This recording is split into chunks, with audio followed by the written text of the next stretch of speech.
O assunto do vídeo de hoje é a montagem da minha carteira de investimentos, ou melhor, a remontagem da carteira, né?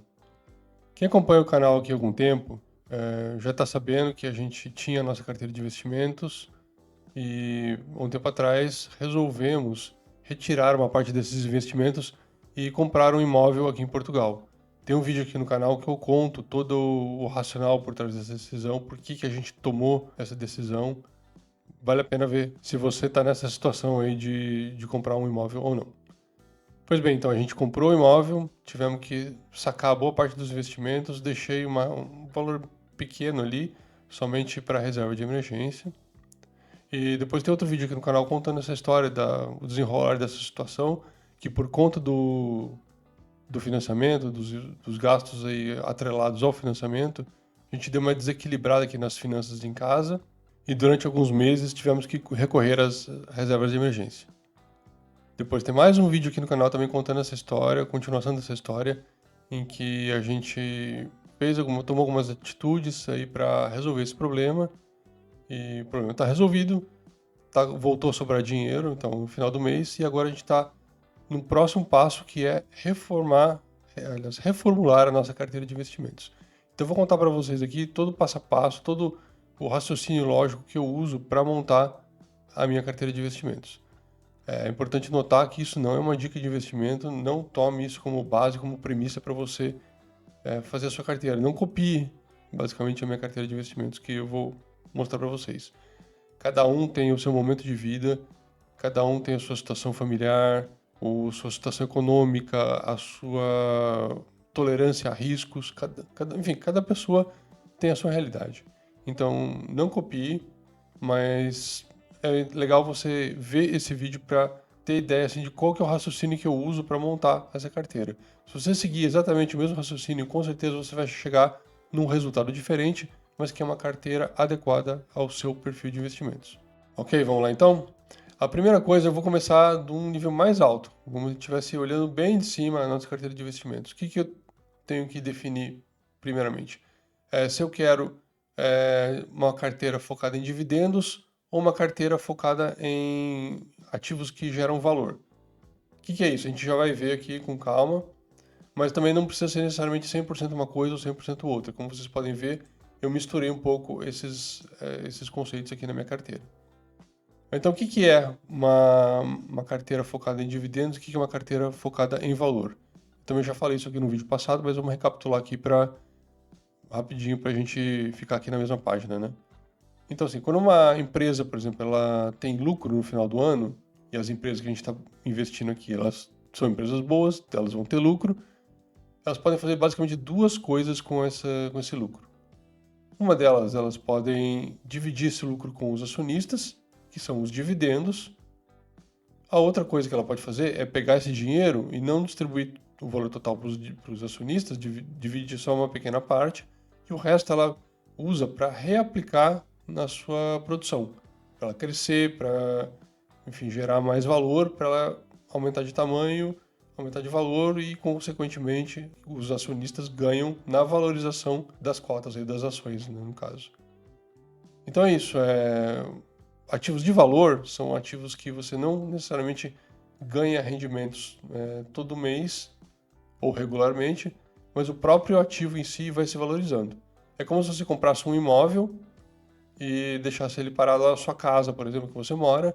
Você comprou, vai vender depois de 5 anos, você vê que o valor que você vendeu é muito maior do que o valor que você pagou. Então isso é um ativo de valor. Agora, por outro lado, se você compra um imóvel, um segundo imóvel, por exemplo, para alugar, e esse imóvel está te gerando rendimento todo mês, isso é um dividendo. E aí vamos supor que esse imóvel não valorizou nada, mas tudo bem, porque você está tendo os rendimentos ali mensais. Eu gosto bastante de dividendos, a carteira de dividendos, porque é um dinheiro que entra no seu bolso e você pode optar por realocar na própria empresa, comprando mais cotas, ou então você pode comprar cotas de outra empresa que você acha que está no momento melhor, então eu consigo gerenciar melhor esse lucro, né? Ao passo que se eu deixo para a empresa decidir, obviamente ela vai focar nela mesma, ela só vai investir naquela empresa. E às vezes eu acho que tem outros setores ali que estão com um potencial maior de crescimento. Então, eu procuro dividir uma parte para valor também, que eu acho interessante até a tese, mas eu acabo focando mais em dividendos. E dividendos também não são só empresas, tá? Tem fundos imobiliários, tem outros fundos de investimento chamados ETFs que também pagam rendimentos regulares. E é isso. E aqui também tem uma terceira linha, que é a proteção. Proteção é aquilo que não necessariamente vai te pagar dividendos, não vai te dar um retorno, um crescimento de valor esperado, não te pagar juros, por exemplo, mas no momento de crise é uma coisa que segura o seu patrimônio. Então, tipicamente são coisas escassas, como ouro, como metais preciosos, como o próprio Bitcoin, que apesar de ser muito volátil, está se mostrando cada vez mais um ativo de proteção. Daí visto que tem empresas, tem governos que estão comprando aí muitas quantidades aí de Bitcoin e deixando uma reserva como elas fazem com ouro, por exemplo. No meu caso, eu optei por colocar quase metade, pouco mais da metade em dividendos, 55%, 30% em valor e 15% em proteção. Ok? Então esse é o primeiro passo, é o passo mais alto nível, assim, mais de longe que eu uso para montar minha carteira, né?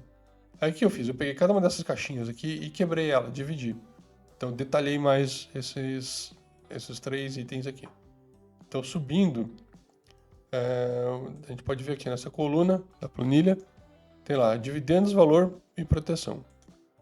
Dividendos, eu quebrei essa coluna de dividendos em duas partes, que são os REITs e os ETFs. Os REITs são os fundos imobiliários dos Estados Unidos. Como eu falei já aqui no canal, a gente está focando a carteira quase que exclusivamente em mercado americano. Então, tudo que eu falar aqui, com exceção dessa linha Brasil aqui, o resto é tudo mercado americano. E o Argentina também. Já vou entrar nesse item aqui. Ok? Mas se eu não falar nada, tome a premissa que é sempre mercado americano. Por exemplo, os ETFs, ETF nos Estados Unidos, na Bolsa Americana. Então, eu foquei em REITs, que pagam geralmente rendimentos trimestrais. Tem um deles que eu aloco uma boa parte do capital dos REITs, que ele paga mensal. E os ETFs são ETFs ali que procurei também ETFs que pagam rendimentos mensais. E aqui no caso, depois a gente vai ver, tem até uma pimentinha aqui do portfólio. São ETFs um pouco mais arriscados. Não diria arriscados, mas são mais voláteis. E eles pagam também, por conta disso, um prêmio maior. Pagam dividendos ali acima da média, né? Ações, que aí já entra na caixinha de valor, são ações americanas, ou do mundo inteiro, menos Brasil, né? Que eu vejo que tem um potencial de valorização. E aí eu faço o que eles chamam de stock picking, que é você selecionar as ações individualmente. Ao invés de eu investir num fundo, um fundo que investe na Nasdaq ou na Bolsa de Nova York, que coloca uma cesta de ações ali dentro. Não, eu prefiro pegar ações individuais que eu gosto de estudar empresas, ver os indicadores financeiros, enfim. Então, por isso que eu opto por escolher essas empresas. Próximo item da linha aqui é Brasil, que apesar de eu ter falado que eu não invisto no Brasil, né?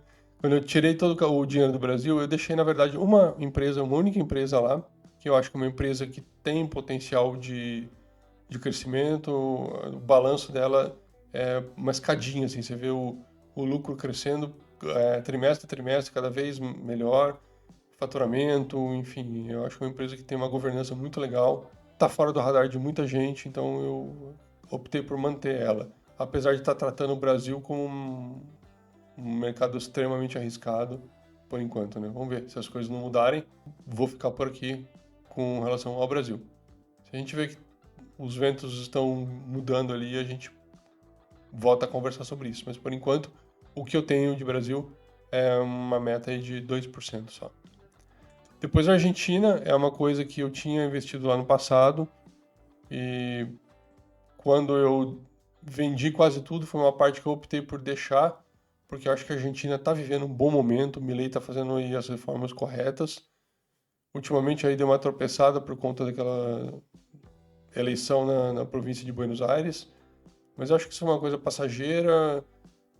Tentaram dar uma rasteira nele lá, aquela coisa aquele escândalo de corrupção lá da irmã dele, que tinha um áudio que nunca apareceu, uma coisa meio estranha ali. Eu acho que isso aí foi só uma cortina de fumaça aí para a oposição tentar puxar o tapete dele. Eu acho que logo logo isso vai se resolver e a Argentina vai voltar aos trilhos de novo. Tá? Mas eu acho que eles têm feito a lição de casa. Eu acho que a Argentina tem um potencial ainda muito grande para crescer. Então, por isso que eu desmontei naquela época e por isso que hoje eu estou com um percentual muito alto na minha carteira. A minha ideia é manter tipo 12%, hoje está com 17%. Eu preciso rebalancear isso daí. A gente vai ver a questão de rebalanceamento daqui a pouco. Ouro, prata, paládio e platina, tá? Entra na caixinha de proteção. Além do ouro, o ouro é o porto seguro para muita gente, né? Mas tem outras coisas, outros metais preciosos, que no meu caso aqui, a prata, o paládio e a platina, também estão fora do radar de muita gente. São metais preciosos, metais escassos e que têm uma demanda comercial muito grande. Então eu acho que é uma boa opção para diversificar a proteção. Então eu invisto nesses 4 metais através de um fundo também de investimento. Urânio também é uma opção de valor. E aqui o urânio é uma tese de investimentos que eu vi através do Marcelo Lopes da L2 Capital, que ele tem se mostrado muito assertivo. Todas as teses de investimento que ele fala assim, têm se mostrado muito lucrativas, muito certeiras. Né?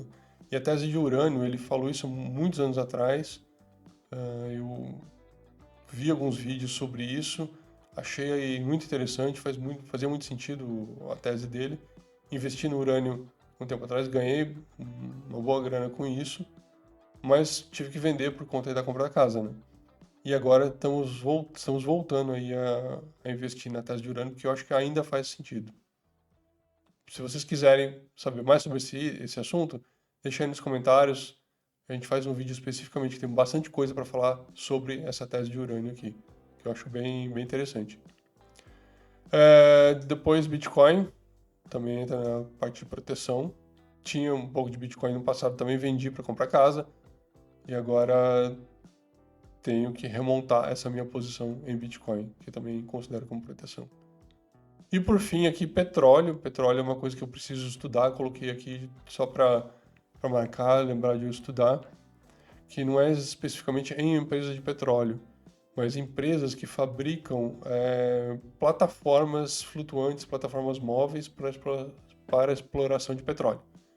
De novo, é uma tese do Marcelo da L2 Capital, uma tese mais recente dele, em que ele também mostrou aí vários dados que essas empresas têm uma demanda muito grande, tem uma barreira de entrada grande também, são poucas empresas que prestam esse serviço, então o potencial de valorização delas é muito grande. Então isso está marcado aqui para estudar, por enquanto não tenho nada, mas eu pretendo investir uma pequena parte do portfólio nisso, ok? Então aqui são os objetivos, eu quebrei esses 55%, por exemplo, ó, tá em 30 mais 25. A parte de valor, eu marquei aqui 30%, então aqui tem quebrado nessas 3 linhas aqui, depois mais essa e mais essa. Eu não vou entrar em detalhes em cada uma delas, mas qualquer coisa você dá uma pausa no vídeo aí e dá uma olhada direitinho. E como eu falei, eu tive que desmontar minha carteira um tempo atrás, então o que ficou sobrando lá foi basicamente os REITs e Argentina e Brasil. Então por isso que ainda está com os valores muito altos aqui.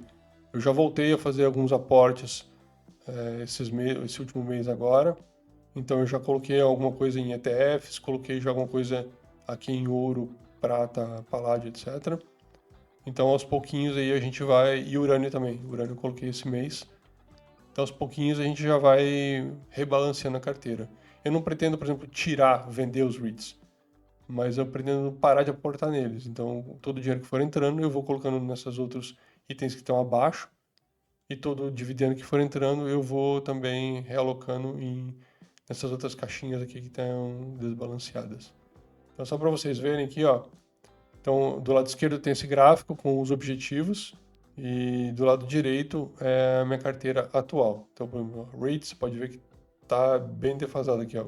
É praticamente aqui 70% do meu portfólio são rates atualmente, que eu acho que está muito alto.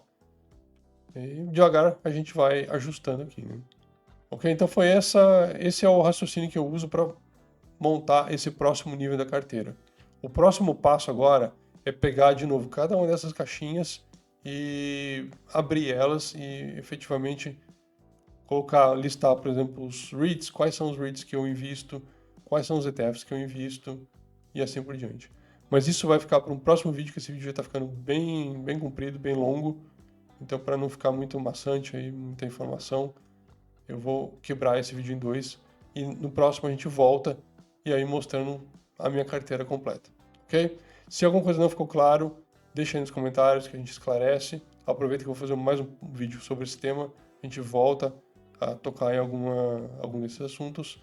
Se gostou, deixa o joinha pra gente aí, inscreve no canal e a gente se vê no próximo vídeo. Obrigado pela audiência e até a próxima.